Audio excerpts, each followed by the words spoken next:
everybody. 1 second.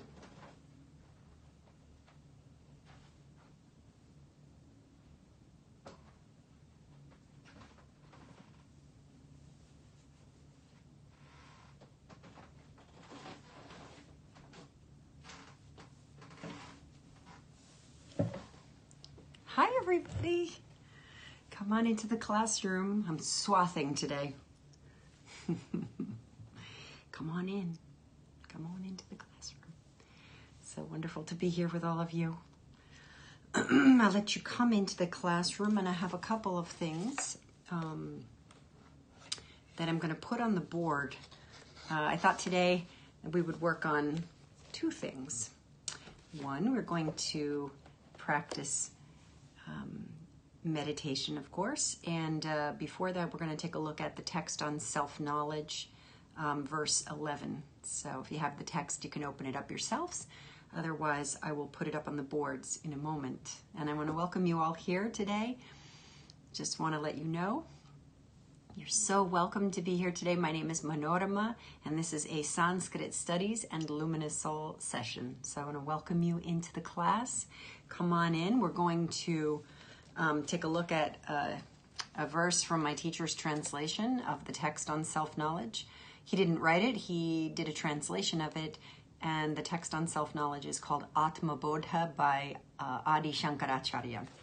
So I'm back from India. I was just there less than a week ago, a few days ago, and bringing that energetic wave with me. And it's so wonderful to be here. I'm on India time, so I'm up super early, which if you know me well, you know that that's not a general habit of mine. But it's nice to wake up so early and to go to bed so very early because I can't stay awake late at night. And so I thought to myself this morning, why don't we work on something with the Atmabodha? And I was looking through and I came to verse 11. So let me put it up on the board, and you can either take a screenshot or you can write it down. See if you can fit it in here. Okay, so you can take a screenshot or you can write it down.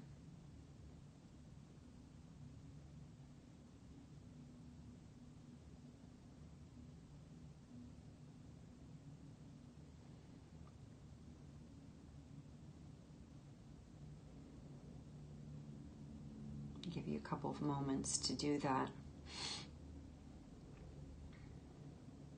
And the verse is verse 11. It says it at the bottom from the Atmabodha. And it says, Panchi Krita Mahabhuta. Try saying that. Panchi Krita Mahabhuta. Sambhavam Karma Sanchitam. Sambhavam Karma Sanchitam. The third line says, Shariram, try that, Shariram Sukha Dukhanam, Sukha Dukhanam, and then Bhogayatanam, Bhogayatanam, Uchyate, Uchyate. We'll read it again. Panchi Krita Mahabhuta. Panchi Krita Mahabhuta. Sambhavam Karma Sanchitam. Sambhavam Karma Sanchitam. Shariram Sukha Dukhanam. Shariram Sukha Dukhanam. Bhogayatanam Uchyate. Bhogayatanam Uchyate. I want to add something here, so hang on. 1 second. This looks like it's distant, but it's not. So I just want to make sure that that's clear, that the Panchikrita and Mahabhuta are linked together. Okay, so let's chant it first. Excuse me. We'll chant the verse first, so I'll lead and you follow, and then I'll go over the translation and then say a few more words, give some commentary of my own, and then I will we'll have some luminous soul meditation practice this morning. Okay, so settle yourself into your seat. You probably already are, but if you're not, just get a deeper settling, and we will work with this verse. Om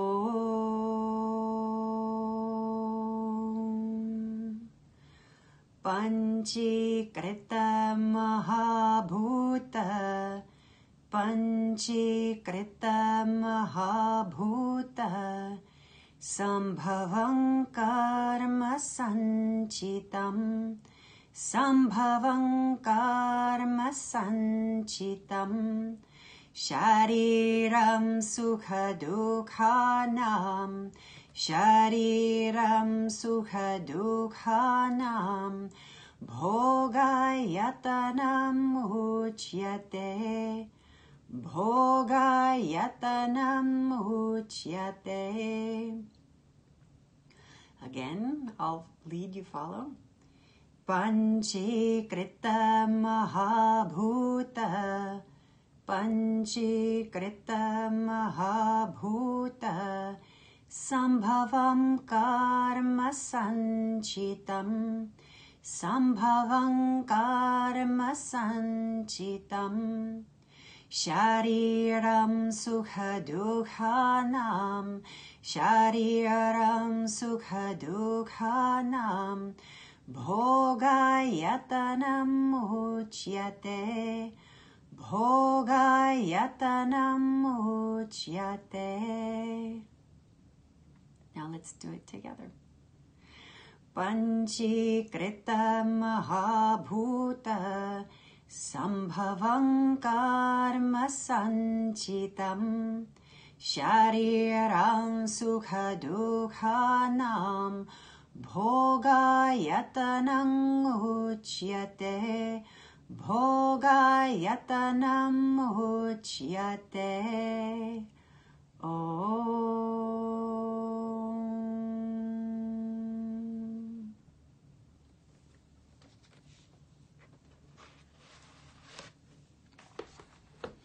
I'll read the meaning that my teacher gives in his self-analysis, self-knowledge book, text on Atmabodha.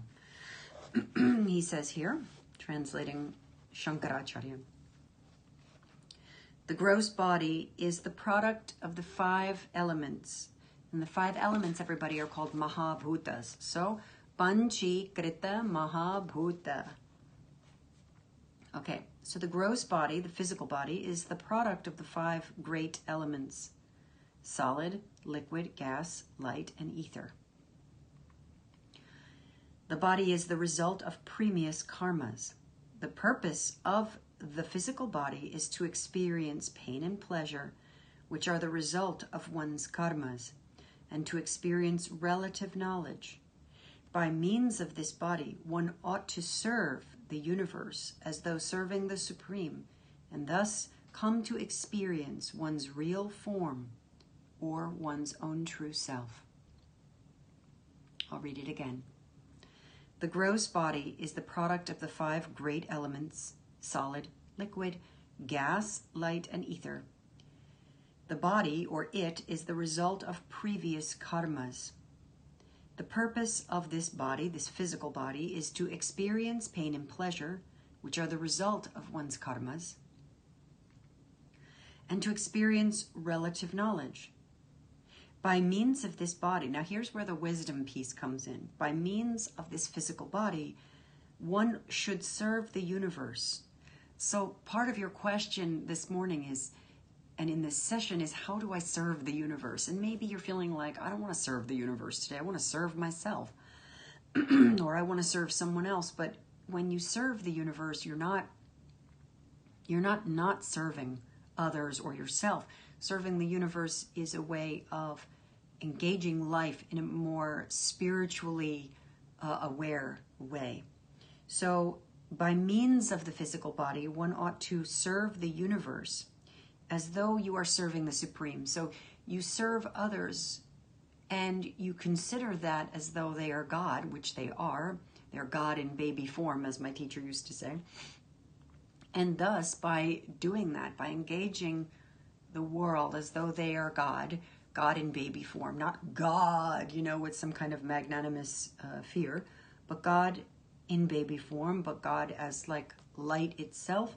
So by means of this physical body, one ought to serve the universe as though serving the Supreme, and thus experience the real form of one's own self. So there's something about engaging seva and about engaging the world in such a way that we treat all as God. And you say, that's a tall order. You say, that's a really tall order to do that. To engage everything as though it's God and to serve the world as though it's God. And you may feel like that's an overwhelming task. And how do you do that? And do you even want to do that? But let's take a look again at the translation from the Self-Knowledge book, for those of you who just joined. The gross body is the byproduct, is the product of the 5 great elements. So you know the 5 elements: earth, water, fire, air, ether. Or as my teacher says in this book, solid, liquid, gas, light, and ether. The body, or it, is the result of previous karmas. And I think when we get to this context of karmas, we get nervous, right? Because most of us think of karmas as a cosmic retribution scale. Like, be careful that you do that, because then that's going to happen. But karma is not a cosmic retribution scale. It's a field of energy. Karma is a field of energy. And you are energy moving through the form. You are evolving yourself here. You are not this body, and you are not this mind alone. You have a body and a mind. And when we engage yogic practice, yoga philosophy, texts like the text on self-knowledge, the Atmabodha, we're looking at how do we elevate in this very life? How do we engage the physical body, the mind, in such a way that we free ourselves and we also lead to the freedom and the lessening of suffering for others. You're in for life. My teacher, Herbert Berghoff, used to say, you're in for life and you won't get out alive. We're in for life. And you're not this body and mind. So maybe we want to adjust Herbert's statement, but you have a choice how you want to engage, how you want to engage this life. How do you want to use your energy? Where do you want to place your attention?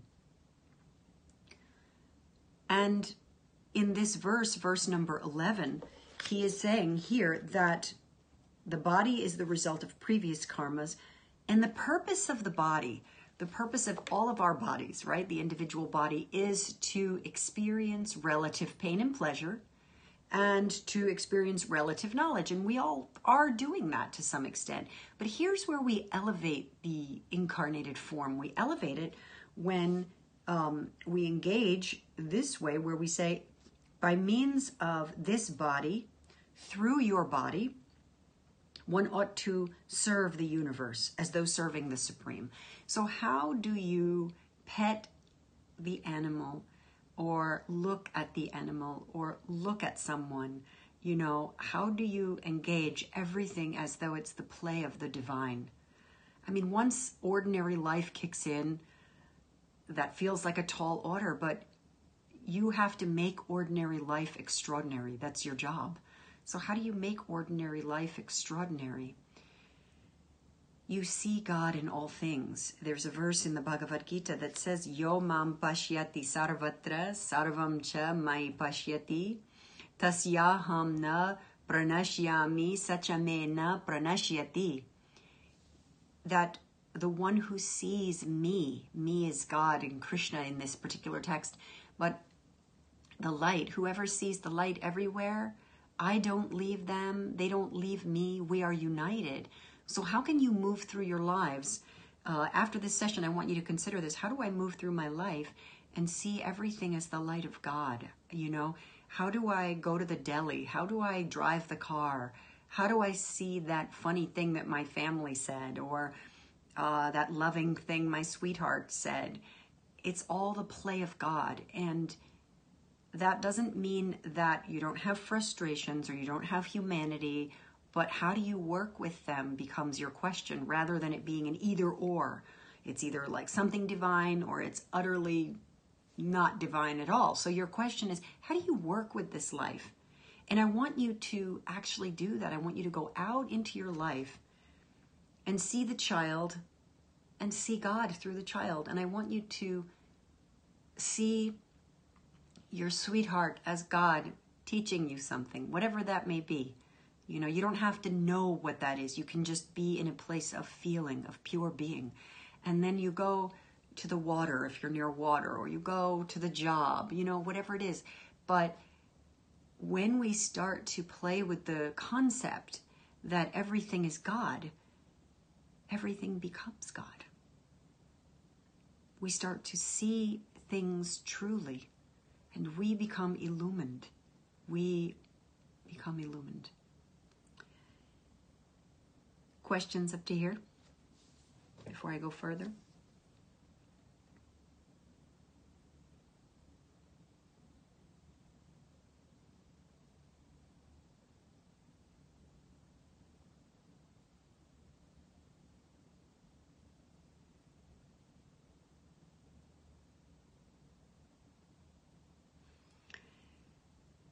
You are energy moving through form.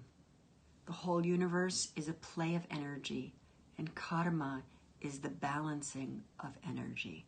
It is a field. The whole life is so much less material than we think, right? We see the hand or the face or the lovely scarf or whatnot, right? But we are not the body.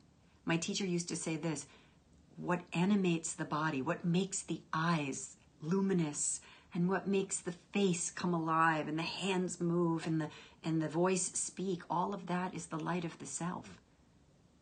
So to understand the karmic field, we have to understand the world of energy. And we have to start to perceive that in our own experience. So I invite you to go out to the grocery store, to your family, to your glass of water, you know, to wherever you go in your life, and just start to see energy. And you're not going to become unbalanced, right? You just go, okay, see the world as energy. Start to perceive that. Perceive it in your own heart. Thank you for the hearts. Perceive it in your own heart and start to recognize, I have a physical body, but I'm not just this body. And start to tunnel back. I am energy moving through form. This is part of the Luminous Soul Method daily statement. I am energy moving through form. Can you actually feel that? And meditation is one of the places where you experience that. And then you go out into the world and you take that meditation into life. Okay, so there's much more to say about karma, but karma is a field of energy. And the whole topic of karma is looking for a balance on energy. All right, let's chant this one more time together. For those of you who joined, you can take a screenshot so you have the verse. And then we'll have some Luminous Soul meditation. I'll lead and you follow. Om Panchikrita Mahabhuta Panchikrita Mahabhuta Sambhavam Karma Sanchitam Sambhavam Karma Sanchitam Shariram Sukha Dukhanam Shariram Sukha Dukhanam Bhogayatanam Uchyate Bhogayatanam Uchyate. Om.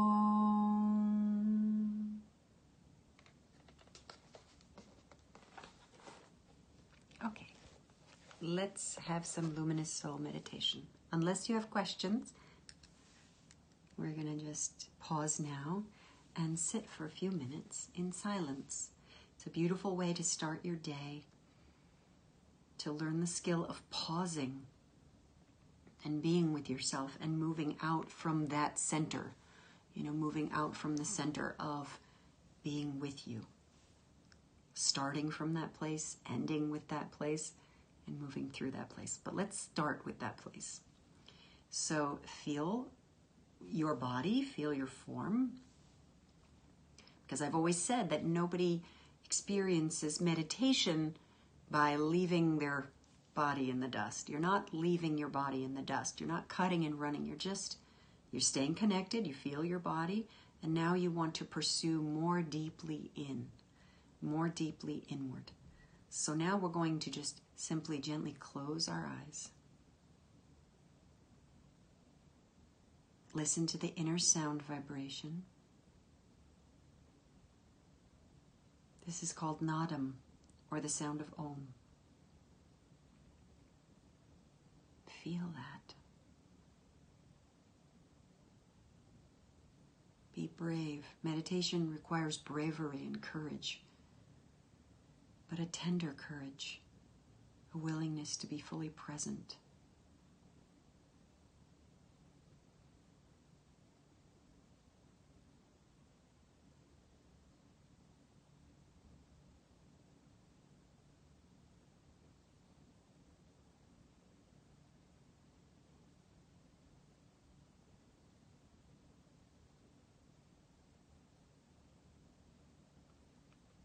Remind yourself, I am energy moving through the form, evolving myself here.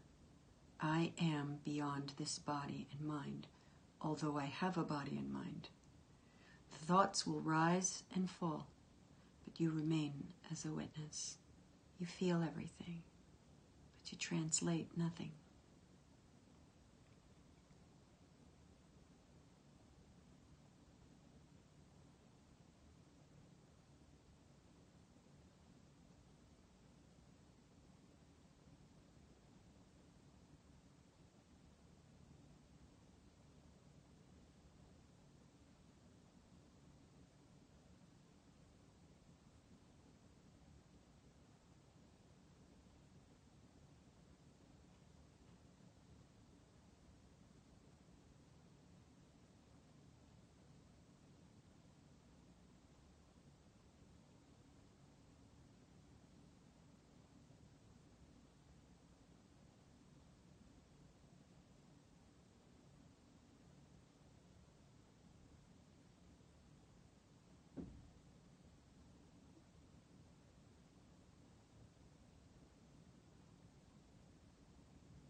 palms together in front of your heart and bow your head.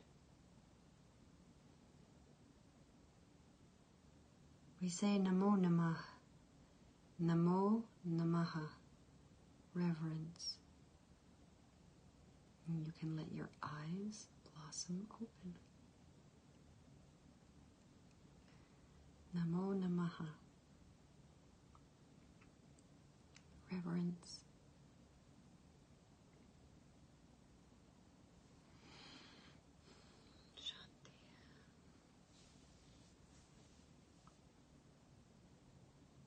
Do you have any questions?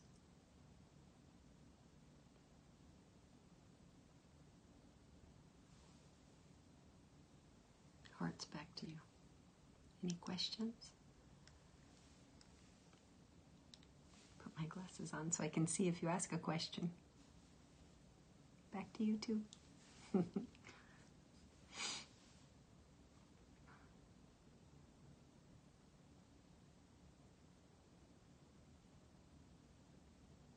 No questions?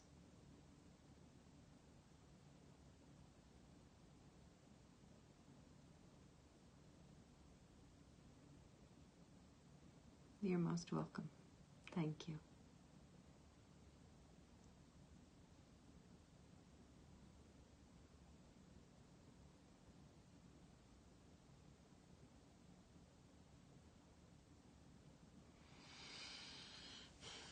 Okay, if there's no questions, then for those of you who are interested in this book, you can get this at sanskritstudies.org, and the website link is in the title of this post.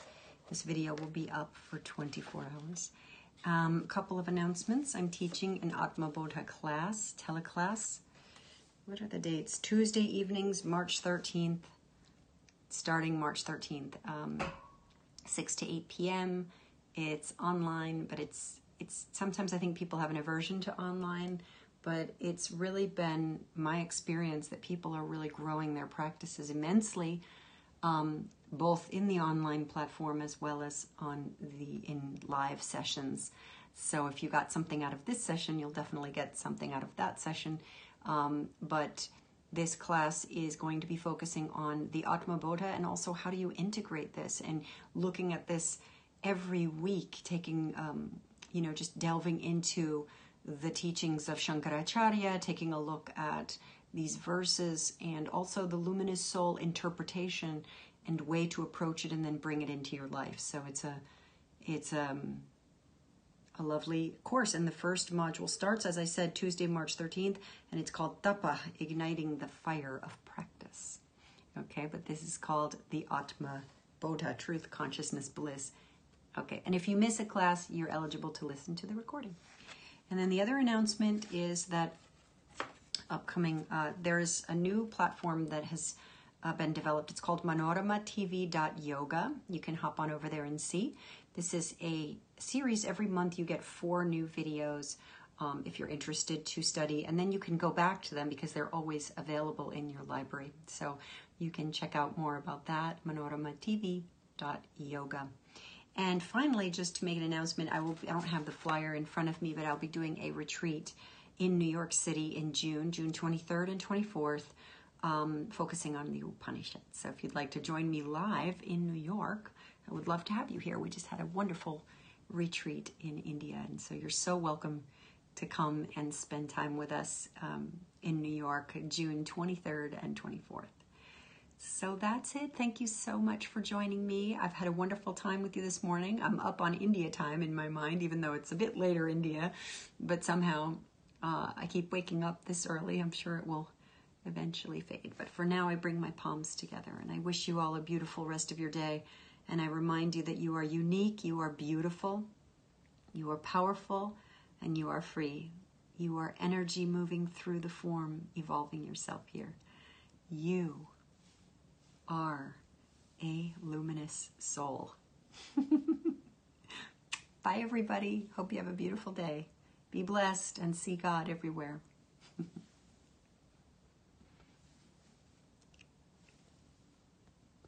Bye, everybody.